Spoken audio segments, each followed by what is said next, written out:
I've got balls of steel.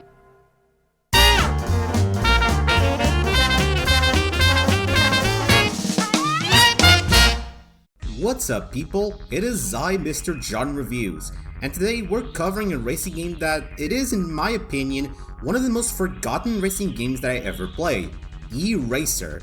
Who? Never heard of it? Well, now that if you click on this video, you probably heard of it now. As someone who is a racing game aficionado on this channel, never heard of this game's existence until now. No, seriously, I'd never heard of this game that was forgotten through the passage of time.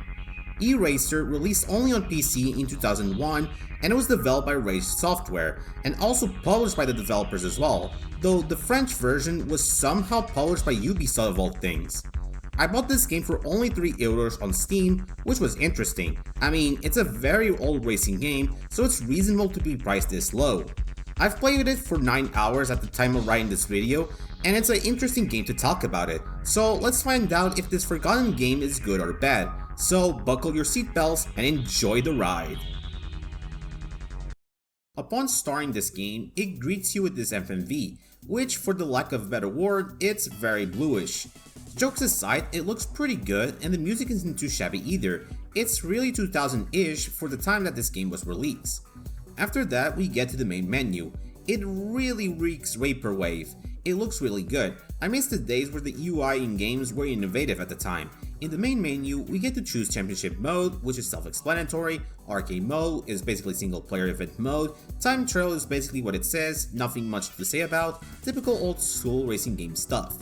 The gameplay of E-Racer is quite simple. You have to finish first place and get good and win the tournament. Sounds easy enough, right? Not that quite. At first sight, E-Racer seems to be a game that is easy to pick up and play.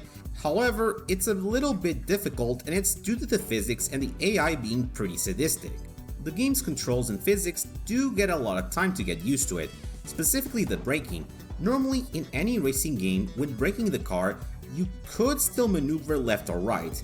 Well, in this game, you can't do that, and this is because the cars in this game don't have ABS, aka anti-braking system. What it does is essentially preventing locking the wheels of your car when braking. It's good for newcomers and for controllers, but not so much for professionals who use simulation wheels for their games. This feature was more apparent on simulation racing games in the early and late 2000s, and to this day, players could choose having ABS on or off. Having ABS off allowed players to master their driving skills by controlling the power of their brakes while driving and getting faster lap times. When I was playing this game for the first time, I was caught off guard with this mechanic, which led to me to actually tapping the brake button to tackle too many corners of this game. Not to mention that you can let the gas button off and the car will take the corners with ease. As for the physics, they are pretty arcadey, but a bit realistic for the time. Cars can oversteer, react to different terrain, and the crashes are pretty hilarious to watch, for the most part. The game also has a damaging system, which is actually pretty decent for the time. You can see the car having their body deformed when you take enough damage. Not to mention that when the damage percentage reaches between 66 to 67, your car will not function properly, meaning you have to drive carefully and do not hit the other cars, which can fuck you over. Not to mention that sometimes even hitting the other cars very likely can net you up to 15% of car damage, which can be infuriating. Hell, you're not even safe when going on ramps, as sometimes the percentage gets increased. However, as long as you drive safe, then you shouldn't have to worry about that.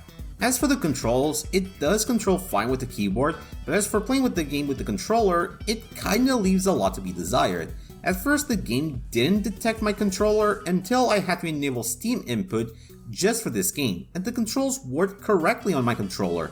But there is another flaw, is that when using a controller, the game lacks analog steering, throttling, and braking, meaning I had to use the D-pad to steer, which, while cumbersome as opposed to use analog controls for a racing game, it wasn't the end of the world in my opinion. However, the AI is kinda dumb, to put it politely. They are fine for the most part, but in some tracks the opponents are pretty cruel. They can be stuck in corridors, collide on you, the whole 9 yards. The city track is a big example of this, as in the tight sections of this track, it's safe to say that the opponents are a bunch of idiots, to put it lightly. Not to mention that they are forced to be reckoned with in late game, and speaking of which, Like I said earlier, eRacer has a championship mode, and it works in a different way. See, if you want to race each event, you have to pay a fee. Fortunately, you start with a lot of cash, like 30k of credits, and you earn more cash based upon your position. The better position, the bigger amount of cash you earn. But you also need to be more careful with your car since you lose credits when you repair your car for the next race. But you shouldn't worry about that. That being said, what do you do with the cash? Well, I'll tell ya, nothing. You just stack up as much as you can for high score bragging rights, I guess. I assume that at some point during the game's development, there would be a function to include car upgrades or buying new cars so that you can spend cash on those. But ultimately it was scrapped, but that's just my theory. So I consider the cash system completely pointless. I would rather have a score-based system like many racing games that had championship modes. Like the racer who gets the most championship points becomes the winner. The championship mode has two difficulties, amateur and professional, and you can guess how it works. Amateur mode is pretty much normal difficulty, while professional is essentially hard mode, and like I said before, the AI will do anything to fuck you over, especially in late game. Though to be fair, if you pick professional instead of amateur when playing this game for the first time without unlocking some vehicles, you are shit out of luck, seeing that you're supposed to tackle the amateur league first, then go for the professional league to unlock more new cars, and talking of which, there are 8 cars in the game, and most of them can be unlocked by playing the championship mode, and always finishing first place. These cars are fictional and they're based upon real life cars. For instance, the ETA Sprint X actually resembles the Civic EG6, the Proteus VVT looks like a hybrid of the Toyota Supra MK1 and MK2, and it's also the car that is featured in the box art of the game.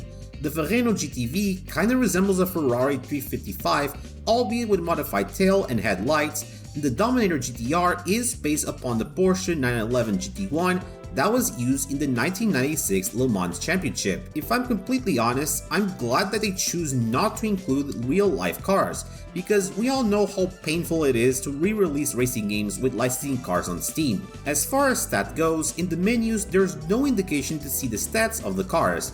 You just have to try it out each one, which is kinda bummer, like racing games that came before eRacer had that feature, so there was no excuse to not put that in this game.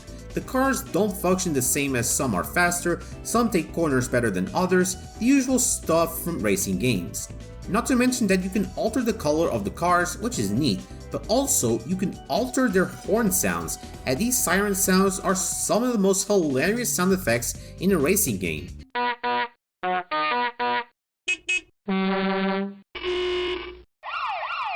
eRacer's track roster is interesting. Unlike other games of its caliber, where it consists of racing in a city, canyon, or even a racetrack, a lot of eRacer's tracks take place in places that don't even make sense for a game like this. You can drive around a parking lot, a warehouse, a scrapyard, a chemical plant, and even a toy racetrack of all things. That said though, you'd also drive around a city track, snow and dirt-based tracks, and even rural tracks to spice it up an experience.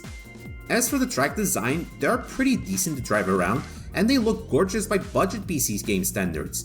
Yes, sure, it's not gonna beat the piss out of GT3's track design, but for what it is, what we have here is pretty serviceable. On top of that, thanks to the physics system, cars do react differently on snow and dirt-based courses, which, come to think of it, it's pretty hilarious to see a Le Mans car racing around different terrains, which I guess it's something that GT3 couldn't do with their high-tier race cars. Oh, and did I mention that this game has DLC and it has 4 extra tracks to race around? Even though they can't be played on championship mode, it can be played on arcade or time trial mode.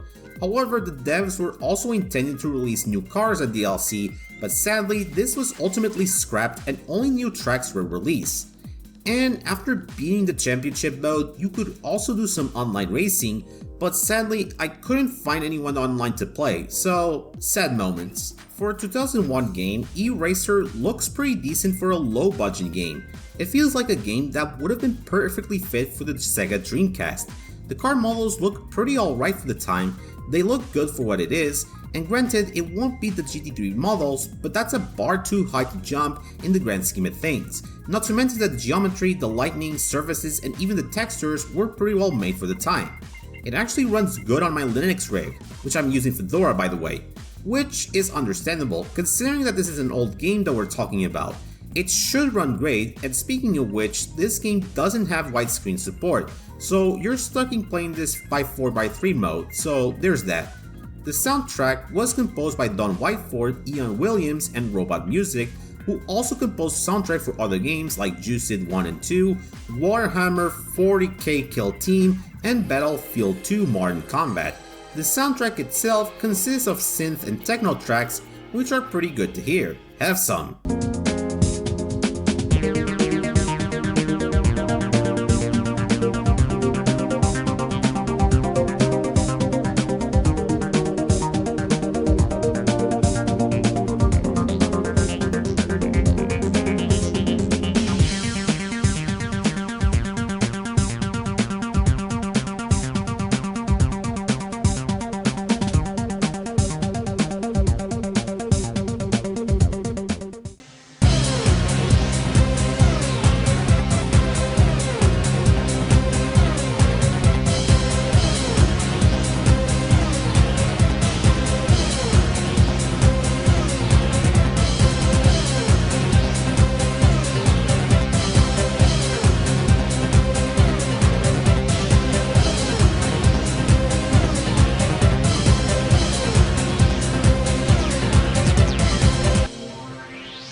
The sound effects, apart from the horn sounds, are nothing worth-worthy, so there's not much to talk about it. That is all.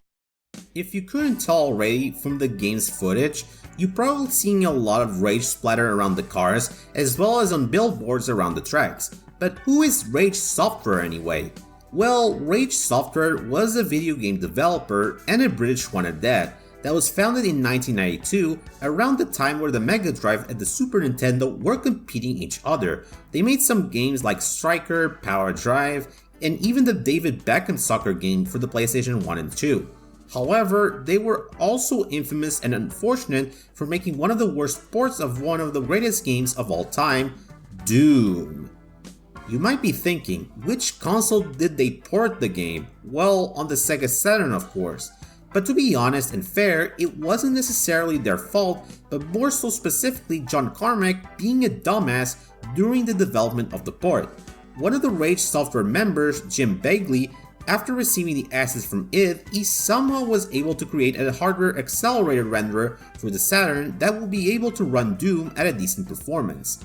Sadly, Carmack for some bizarre reason found the rendering engine unacceptable, all because of the quad-based texture scaling that the Saturn had. He told Begley to fuck off and tell him to ditch the hardware accelerated renderer and write a software rendering which would utilize both the SH2 processor units from the console. And if you're a Sega cultist, you know that the Saturn for the time was easily the jankiest console to develop games. This, in conjunction with the software rendering that Begley was working for the Saturn port of Doom, was honestly a recipe for disaster, to everyone's dismay. Even so, when the port was released in 1997 and receiving negative reviews, the developers were still active after that, releasing games that received mixed reviews upon their releases. Unfortunately, they met their fate in 2003 when they were developing their last game, known as Lamborghini, on the Xbox, PS2, and GameCube. They went bankrupt, and as a result, the game was cancelled in 2003. Fortunately, there was a beta Xbox build that was leaked on the internet. Having said that, the team that was working on the game went to found Juice Games, which made the Juice games, but once again, it was closed by THQ in 2011. It's a shame that Rage Software got axed and bankrupted due to many unfortunate situations, like self-publishing, delays with other titles, and mediocre sales. But sadly, that's how the world of gaming works. They die as they come. But what about Eraser? Was it any good?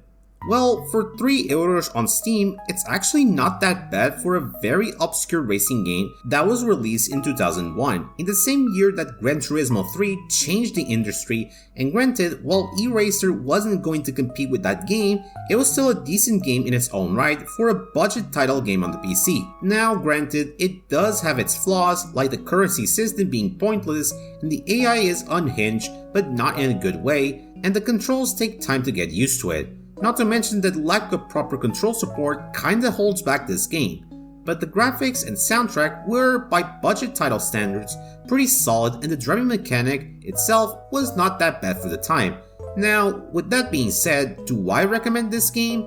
Well, it's only €3 on Steam, and to be fair, from what I've experienced with this game, this wasn't too shabby for a low budget game. I've seen much worse, if I'm being honest, so give it a try if you can.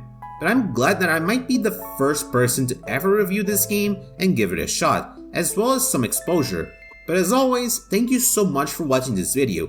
If you enjoyed it, please hit the like button and subscribe for more content. And with that being said, I'm your man Mr. John Reviews, peace out.